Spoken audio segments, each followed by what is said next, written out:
Okay, we are back, and I want to apologize for my absence. There's like 2 weeks a semester. It's really tough to be a business student. I mean, I have like 2 projects due, and you expect me to put out a video when I'm swamped with work on top of all the parties and Post Malone that I'm listening to?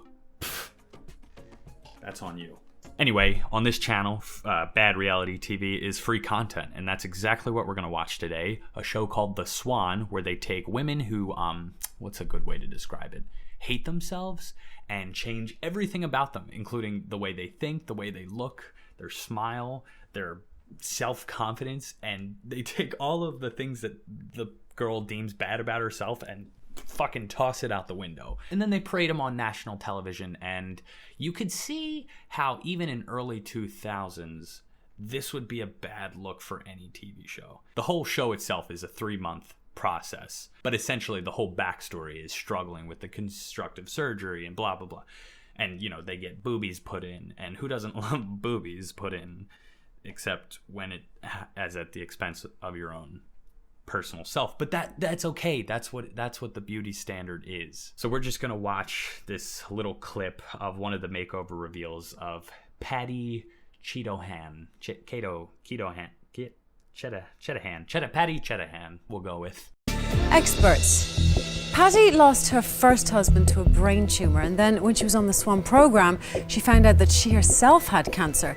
Dr. Dubrow, how do you think she handled the programme? The Swan program in and of itself is really difficult. Given a diagnosis of cancer on top of that makes it nearly impossible. She handled it so beautifully. We brought 2 other specialists to help us cure her cancer, and she just looks amazing. And what about in... Wait, I'm sorry.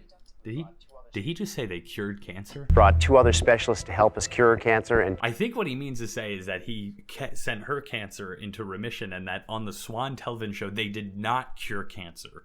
That is a disclaimer.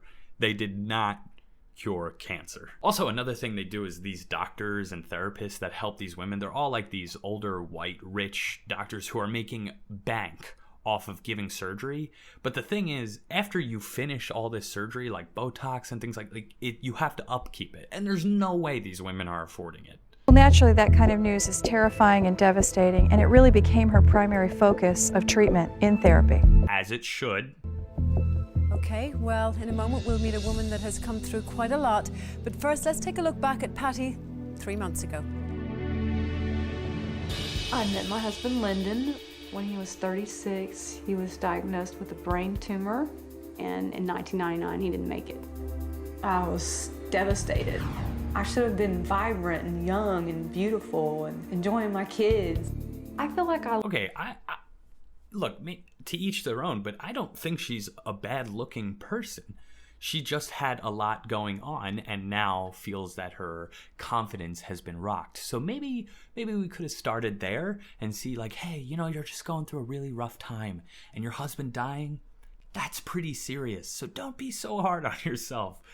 But that's what this show convinced her, that she had something wrong with her. Ladies and gentlemen, it's my honor to present the very lovely Patty Cheetohan. Cheetohan. I was fucking close, okay?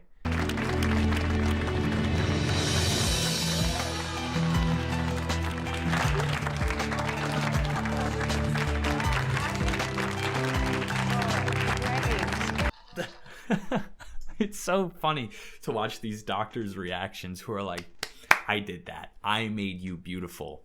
That'll be $1 million. To be honest, I don't even think that looks like the same person. I think they added 10 years, to be honest.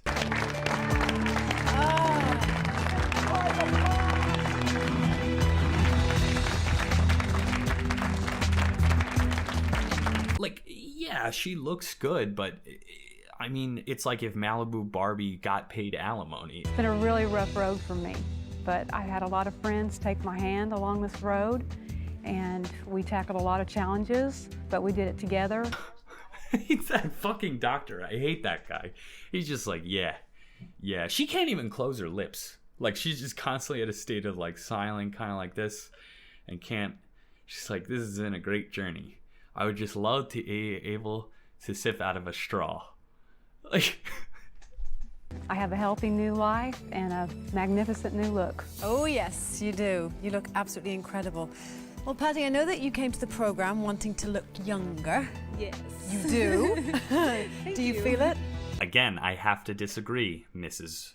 Hostess, who they pulled out of Miss New Zealand pageant. Again, I gotta say, I feel like she looks older. Like she went from younger woman who, you know, was just having a rough go of it to porno MILF, if I'm being honest. Like, Because behind that curtain, there's a mirror. I'm just going to ask you to step up to the curtain, and when you're ready, we'll let you see yourself for the first time in 3 months. Okay, you're squeezing hard. okay, so just to preface what's about to happen, she walks up to this curtain, and it's like this type of mirror. I really expect it to be like a full wall, but I guess they can't because of cameras and stuff. But it's like this big reveal, and it's that curtain it's that mirror from Target.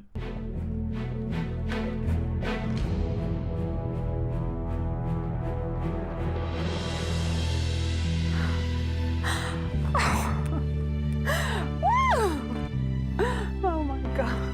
I was so worried about that. It looks amazing. Tell me what your kids are going to think, because I know you said that you wanted to be able to teach them lessons about life. Do you think you can do that now? She wants to teach her kids lessons in life.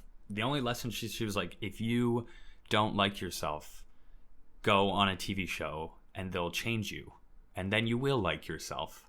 The kids are like, okay, I think I'm not connecting one point, but I could see where this is going.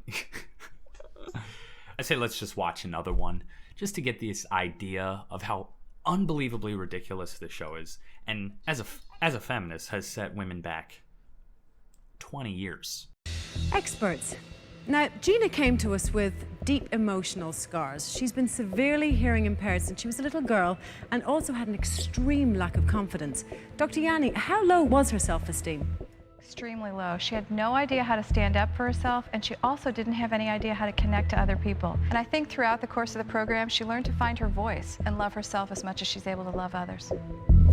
Nellie, Gina's home was destroyed in the hurricane in Florida. I mean, how did she cope with that tragedy? Her commitment to the program was outstanding.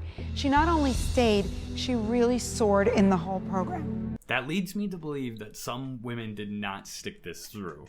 Like they realized how ridiculous this show was and was like, yeah, you know what? I'm not gonna suffer through this. I'm just gonna like myself for who I am. And the Swan show was like, what the fuck? We've already paid the doctor. Get under the scalpel.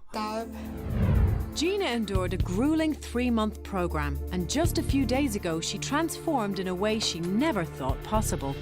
Davis, Dr. Slattery, nice to meet you. Nice to meet you too. The next step is to try a new hearing aid. This is what makes the huge difference in helping you hear better. The hearing aid is now on. How is the volume? I mean, for the first time in my life, I can hear my own voice. Great. I'm so happy. You know, I'm ready to cry.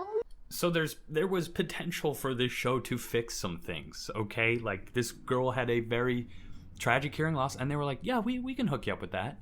She was like, all right, I think I'm good. Like, you don't have to do anything else. And they were like, no, that's not what we agreed to, Gina. You're getting under the fucking knife. Gina Davis.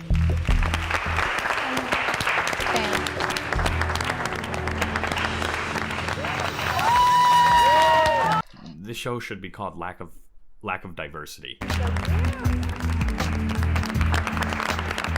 Like, it really is crazy how this does not look like the same person. And we don't need to watch the rest of this video because we totally understand what's going to happen. The host is going to be like, you hated yourself and you were such a sorry loser.